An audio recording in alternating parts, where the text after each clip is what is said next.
morning, and thank you so much for joining me for Daily Spark with Dr. Angela. I am your host, Dr. Angela Butchester. You know what I like to do on my show? I want to enlighten, inspire, and empower you to become your best self. The scripture reminds us that the tongue is a small thing that makes grand speeches, but a tiny spark can set a great forest on fire. And today we want you fired up about the book, Mastering the Art of Managing Money. Its author is Shafii, Ndanusa, and we are really excited to have him on today. So you know what I'm going to tell you to do. Go on, get comfy, get cozy, get your coffee or get your tea, because we are about to get started. Good morning, Shafii. Thank you so much for being on Daily Spark with Dr. Angela. Thank you, Dr. Angela, for having me. I am really excited to have you on the program today.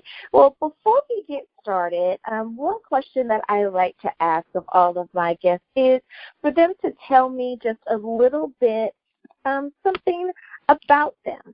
So, Shafii, what makes you you? Well, thank you once again, Dr. Angela. I am who I am. My name is Shafii Ndanusa, and I hail from a major town, a big town in north central Nigeria, but in West Africa, somewhere in West Africa. I'm a financial professional, first of all. I qualified as a chartered accountant some years back, and I'm also a chartered administrator, and I'm a management consultant with a significant experience both in the public and private sector. Over the years, prior to my professional, qualification, I studied and acquired a Bachelor of Science degree in accounting from the University of Abuja in Nigeria, in the federal capital of Nigeria. And that was so many years ago, about in 1996 precisely. I also acquired a Master of Business Administration degree with specialization in finance from the prestigious Ahmadu Bello University, Zaria, in Nigeria. Over the years, I've had extensive experience, working experience, over 25 years, covering a specialist role in accounting, in audit, in finance, in project management, strategy, wealth management, administration, and indeed professional research and development. I have been a consummate strategy and research enthusiast, and this has led me to write to offer a series of publications that have focused on economic, financial, and business-related matters. So with extensive experience and practical training, both academic and practical training in the area of accounting, finance, and money management. About 10 years ago, precisely, in the year 2010, I wrote a book that is being discussed today, and especially now that the lessons contained in the book are germane and important in view of the economic recession, economic crisis that several countries across the world are going through. The lessons in the book and the ideas contained in them are quite relevant to the moment. And that is the reason that has necessitated the recent move to make sure that the ideas and the content of this book is well publicized, and that the world, the global community, the individual, corporates, and sovereigns are able to learn from the lessons that are contained here. So, Shafii, the next question I have for you is regarding the title of your book, Mastering the Art of Managing Money. How did you come about such an interesting title? Oh, okay. First of all, I didn't have the title in mind when I started jotting down parts of the book. Indeed, what happened was that over the course, as the book was evolving, the title was taking shape. But I think by the time I got through to chapter 3, it was clear to me that I needed to focus on managing finances, and that was the core of the book, that the book was coming up with practical tips on ways in which anybody, any individual, can take active charge of his financial life and be successful in the management of personal and corporate and finances. So the title evolved as the book was evolving. The title came out as the book evolved. And it became very clear to me that this is a title that encapsulates so many ideas that I had thought about and reflected upon with regards to the management of money successfully and in a happy and contented manner. Basically, that's what happened. I love that. And I always ask that question because every author has kind of the same version of an answer. Either the title came to them first and they wrote around it, or the title kind of developed out of their writings. So it is amazing how that just works the way that it works. Now, was there a particular moment or a particular thing that happened that inspired you to get started with writing this particular book? Was there something that was the catalyst that said, yep, get writing right now? Yes, there were a few events that were catalytic in driving me to go through with the requirements and the task of getting the book done. First of all was one,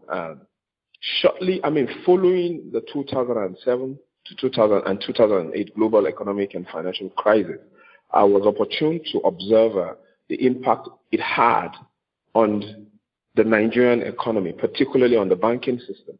And because I had the opportunity to see the potential bankruptcies it could create for the domestic environment we had in Nigeria, and the reports we were getting from other parts of the world, how the multiplier effect of the 2007 global economic and financial crisis was affecting different industries and different businesses in different parts of the world. So that was one.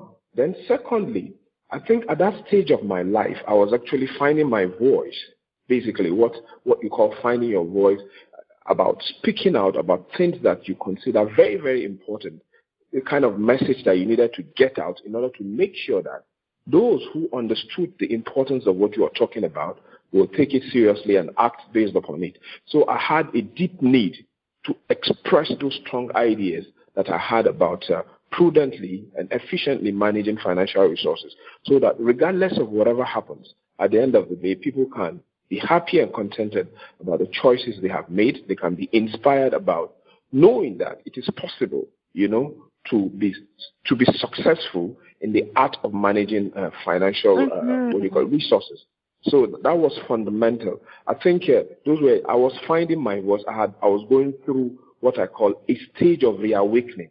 I was aware, long before then, that I loved to write, but putting them in the form of a book wasn't something I came out to do. But at that time, the ideas were compelling. The need was, because I felt clearly that, this was not going to be the last economic crisis the world would see. And individuals, businesses, and corporate entities will also experience crisis. And there is a need to have something like a cookbook that will enable people, do you understand, navigate such challenges. And that gave rise to that work. I like the way that you explain that. You're right. If you have something like a cookbook, because no matter what, there's nothing like being able to go back to that favorite recipe, that thing that worked, and be able to look at, what did I do? What were the ingredients? What were the instructions? What shouldn't I do? To make sure that it turns out right. I like that idea. Now, I always like to ask the question from the slant of, we have haters in the world. We have people that are naysayers, people that say, yeah, all the time. So my next question for you is coming from that perspective. For that person who says, Dr. Angela has authors on here all the time, or she has people that talk about financial stuff all the time. What makes your book so special? So, Shafii, that's the next question for you. What makes your book different than some of the other books out there? Yes, thank you once again, Dr. Angela. Now, first of all, the book Mastering the Art of Managing Money is an unconventional book. Again, written by a financial professional. What makes it unconventional is this: is the book teaches that, particularly in chapter 2, that the science of financial management is not enough. And that to be successful in financial management, there is an art to it. So the book preaches that it is important for those who desire to be successful in the management of money to learn the art of financial management. And indeed, I realized one thing, having had extensive training in the discipline and the concepts and the principles of finance, I came to realize that most of the science of financial management is too sophisticated and complex for the ordinary person to comprehend. And the field of finance is so broad with so many, each area of finance has its own language and terminologies, such that understanding the science does not guarantee that in the practice, in the art of managing finances, you will be successful. So I sought out to identify those principles, those values, those strategies that ensure success in the art of managing finances. And one of the shocking things I realized is that regardless of your level of technical know-how when it comes to financial management, anybody, any individual with basic understanding of certain financial management principles can be successful in the art of managing finances. So basically, this is what makes the book different. It is not the conventional, traditional, technical financial book. It is the book about how you can inspire yourself regardless of your status in society, regardless of your age, your gender, whether you're wealthy or poor. You need to arm yourself with the artistic skills that are necessary for success in financial management. And again, that is one. Then, in addition to that, I realized that the correlation between financial achievement and individual happiness is something that is wrongly understood by a large majority of people. People tend to think to equate financial achievement. People tend to think that financial achievement will automatically lead to individual happiness. And I sought to make the connection to establish the fact that indeed being happy about your financial decisions is important, so that at the end of the day you don't suffer the negative impact, the negative mindset of thinking that you have made poor financial decisions. But that requires you to be able to approach making financial decisions in a strategic manner, in a manner of somebody that has awareness about what he is about to do and the choices he has made. So basically, this is what makes the books different. We're not talking about principles and concepts, sophisticated principles. We're talking about basic things that every ordinary person, every ordinary individual will be able to understand and put to use each time you have a major financial decision to make. So that's what makes the book different. It's inspirational. It has what you call a general appeal. It is targeted at every individual in society who wishes to be happy and successful in the process, in the way and manner in which he or she takes financial decisions. So that's the difference. I love that. And especially the fact that the average person can utilize the resource of your book, and they don't have to be necessarily financially savvy themselves, but they'll be able to still understand and follow the guidance and instruction that you've given. Now, when it comes to actually reading the book, and we only have about a minute left in this segment, but I want to make sure people get this part.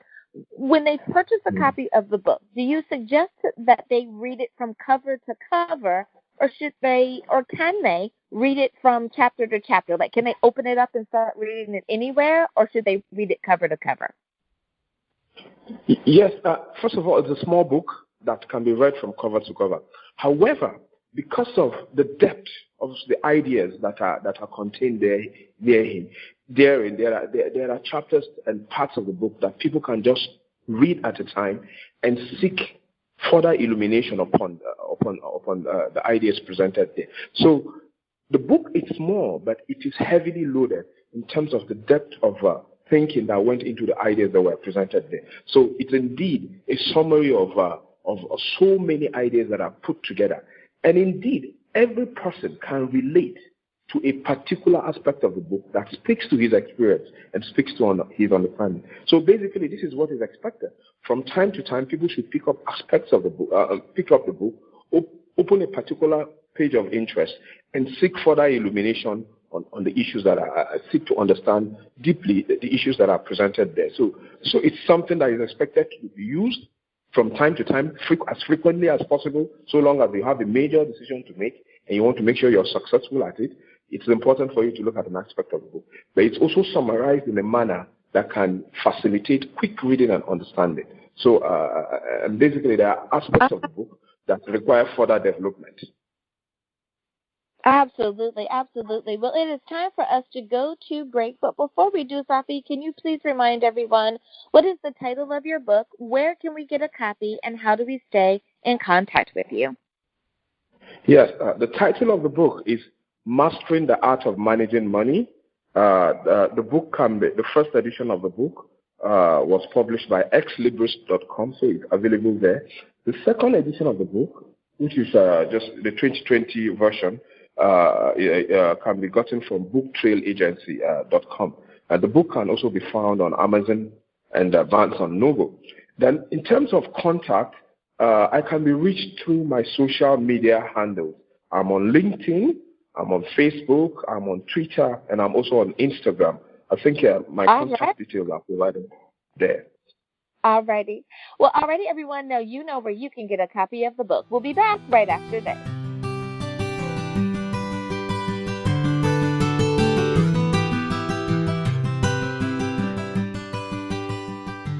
And we are back. Thank you so much for joining me for Daily Spark with Dr. Angela.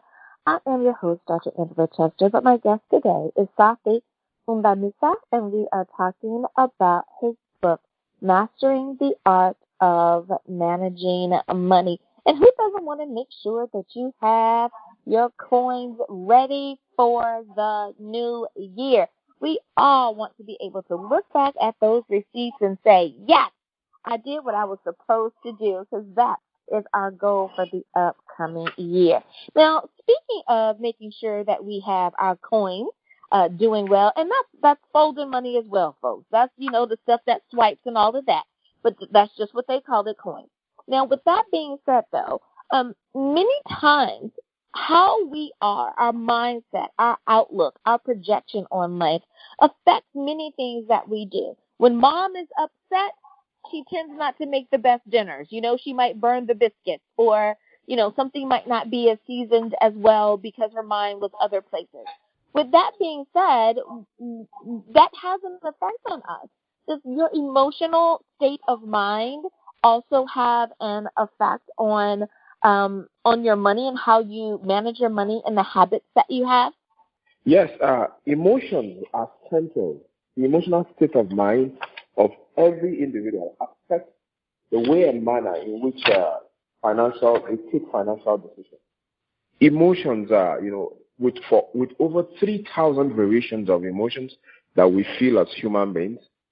There are we have both positive and empowering emotions, and we have negative and disempowering emotions.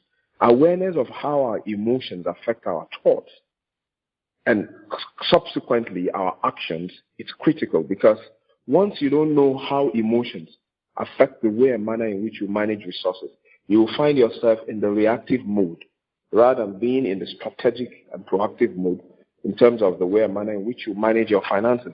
The way it works is that certain emotions, for instance, the emotion of fear, the negative emotion of fear, doubt, do you understand, anxiety, could come in to affect the way and manner in which we manage our finances. We need to be mindful of the negative emotions, because negative emotions have a way of disempowering us and limiting our ability to achieve success when it comes to managing finances. Of all the shades of emotions that have been identified, that have been studied, it was identified that fear, indeed, is one of the biggest emotional threats to success in money management. Because on one hand, fear can stop you from taking advantage of worthwhile opportunities for taking good financial decisions. So there is a dimension whereby fear can be a demotivating factor. Because in the book in the book Mastering the Art of Managing Money, there was an analogy presented, a scenario whereby someone called George Mason was demotivated.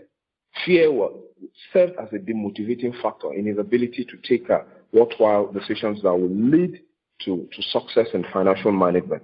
Then there was also another dimension where the fear of poverty, in one scenario, where the fear of poverty was used as a basis for motivating an individual to make sure that he takes sound financial management decisions and be successful at the end of the day. So emotions have a way of either empowering or disempowering us in terms of its impact on the habits that we set in when it comes to managing resources. A lot of people they are perennial risk avoiders when it comes to deploying resources or taking financial decisions. There are others who are strategic risk takers.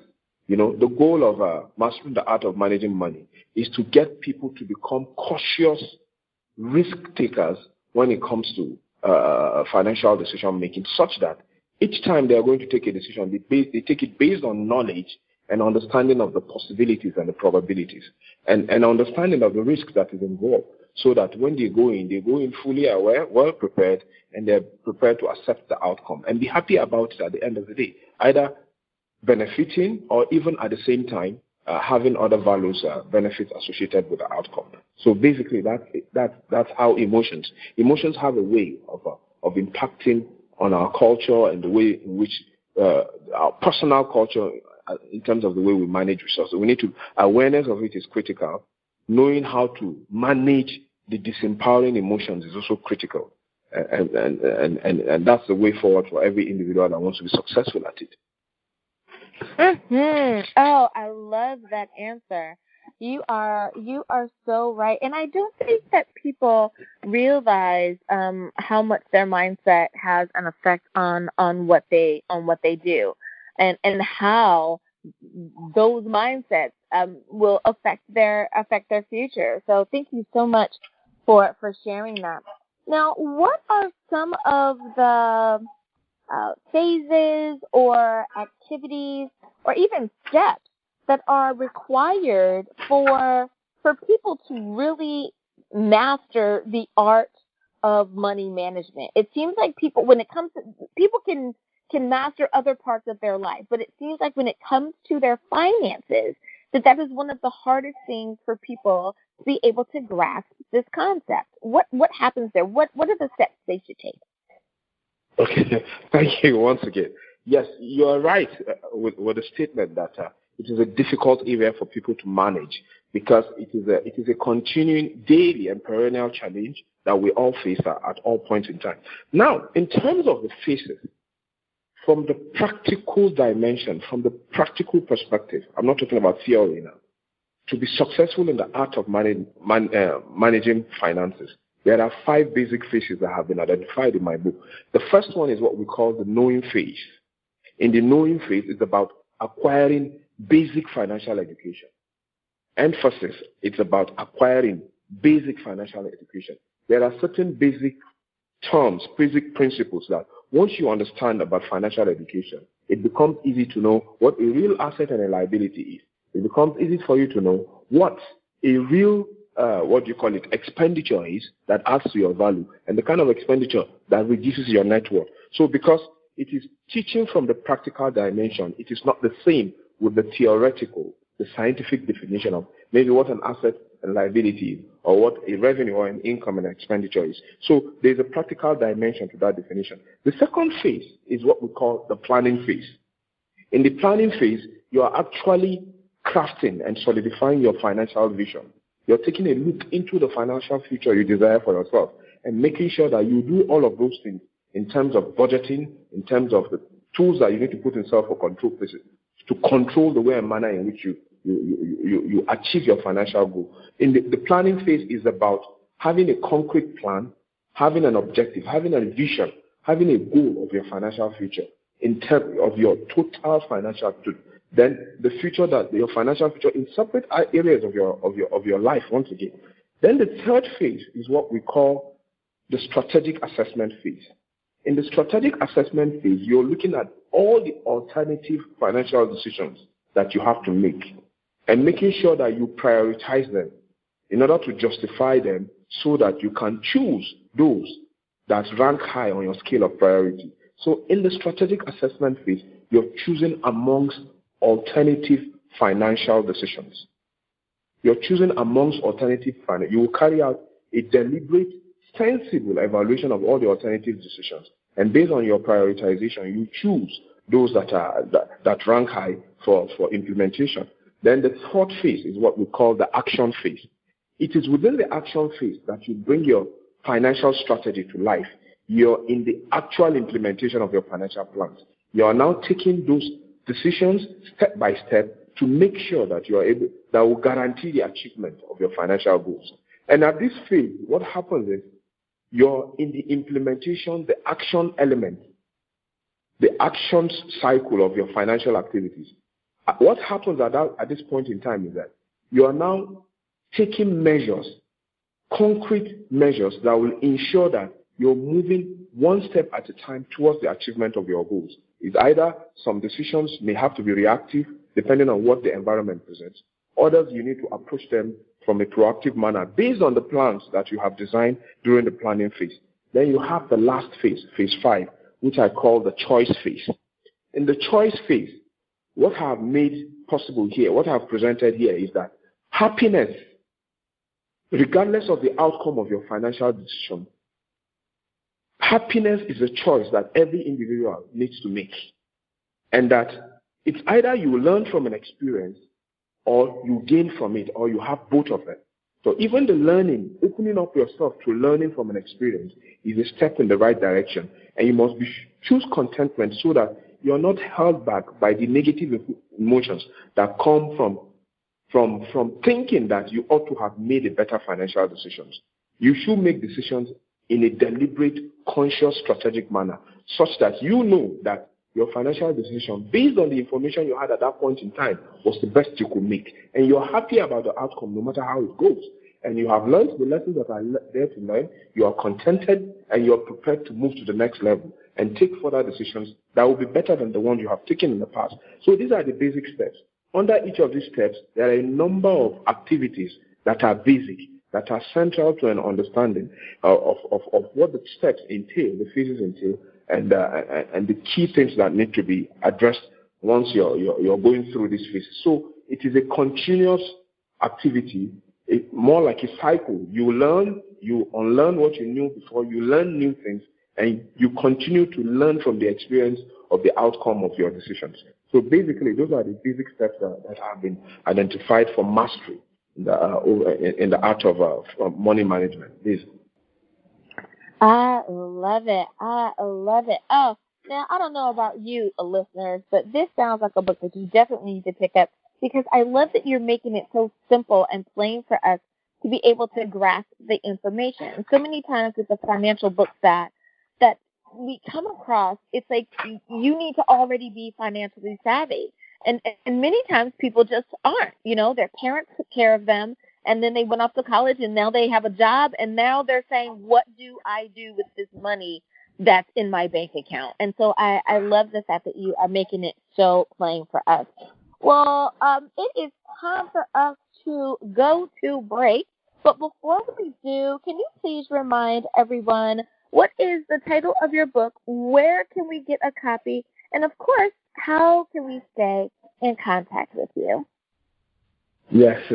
Once again, the title of the book is Mastering the Art of Managing Money, and copies can be found on the Amazon website. It can be found on Barnes & Noble. You can also find them on the publisher's website. Publishers of the first edition published in 2011, exlibris.com, and publishers of the second edition, 2020 version, booktrailagency.com. And my contact, I can be reached through my social media handles. I'm on LinkedIn. I'm available on LinkedIn. I'm on Facebook. I'm on Twitter and Instagram. My contact details are provided there. Thank you. Alrighty, listeners. Now you know where you can get a copy of the book. We'll be back right after this.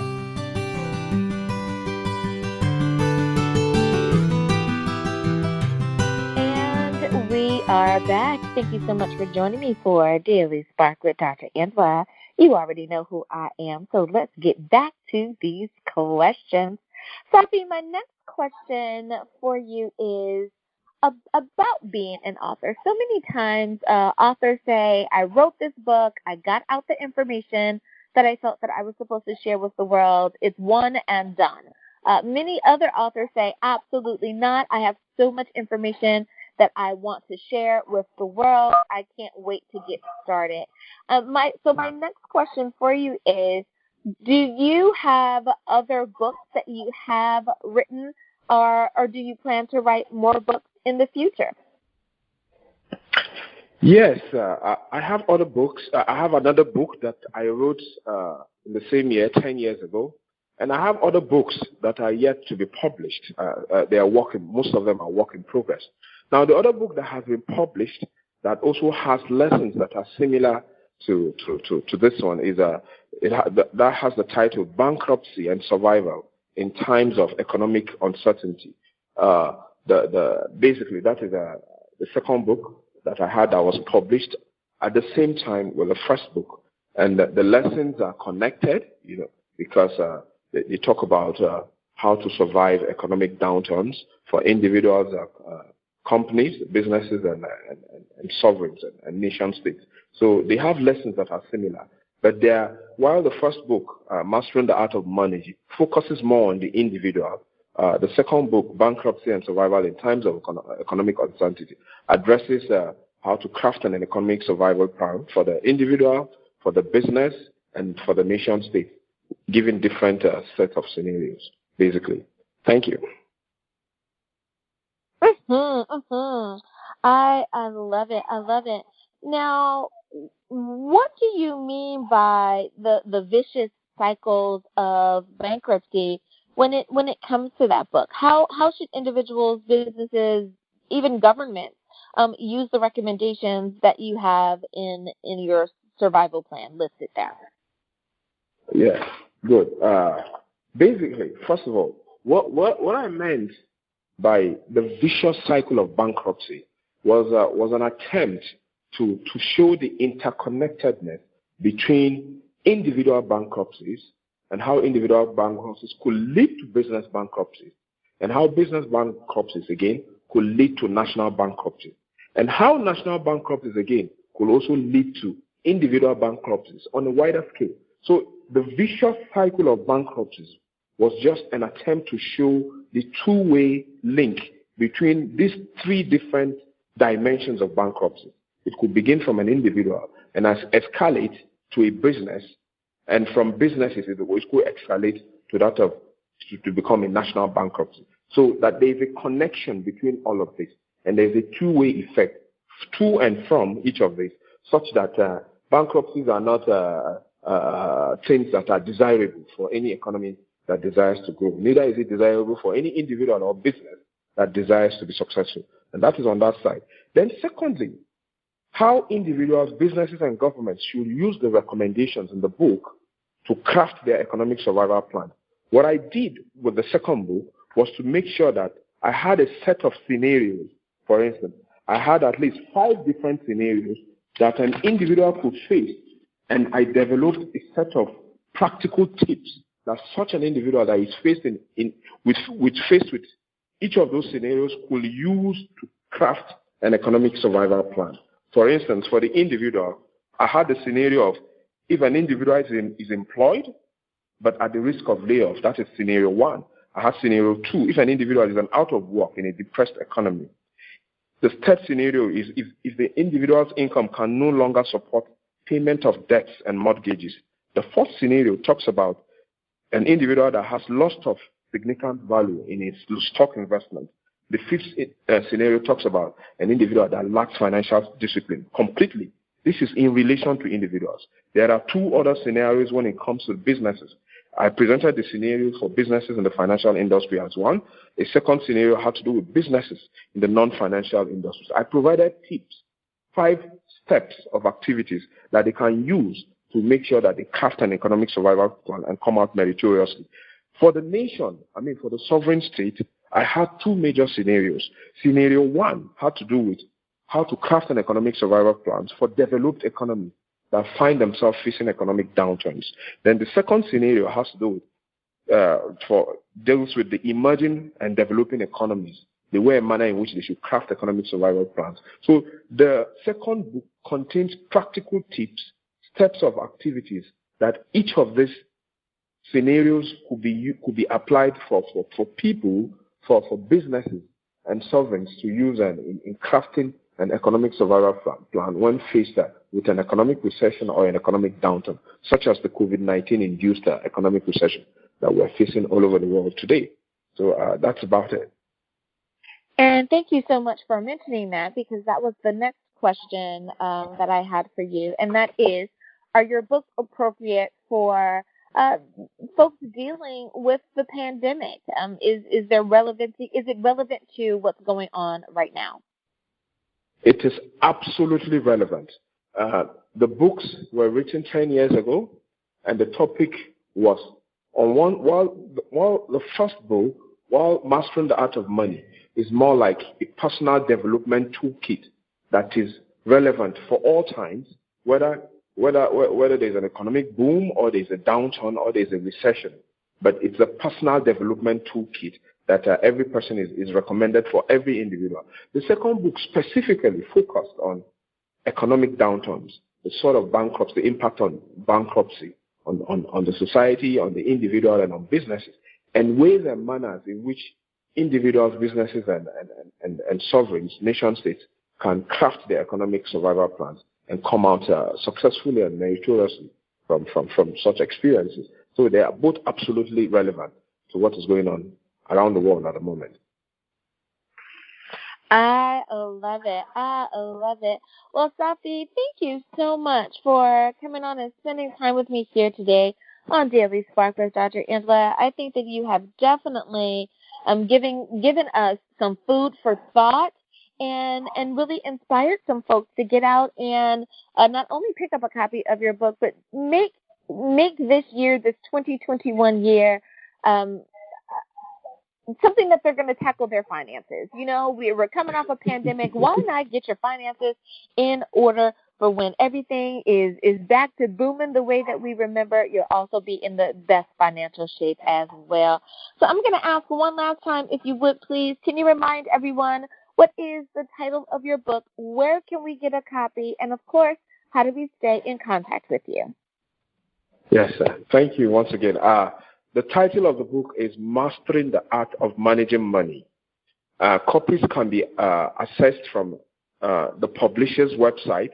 The publisher of the first edition is exlibris.com, and the publisher of the second edition, the 2020 version, is booktrailagency.com. Copies can also be gotten from Amazon website, in addition to Barnes and Nobles. I can be reached, my contact details, through my social media handles. I am available on LinkedIn, I'm on Facebook, I'm on Twitter, and I'm also on Instagram. Thank you very much. Thank you again for being on the show. And listeners, thank you for spending time with us here as well. You could have been anywhere, but you chose to spend some time with us, and we truly appreciate that. We hope that we have enlightened, inspired, and empowered you to be your best today. As always, may the Lord continue to shine his face upon you. May you receive his grace and his mercy in all that you do. Until next time, everyone, remember, you are blessed in the Lord. Have a great day, everyone.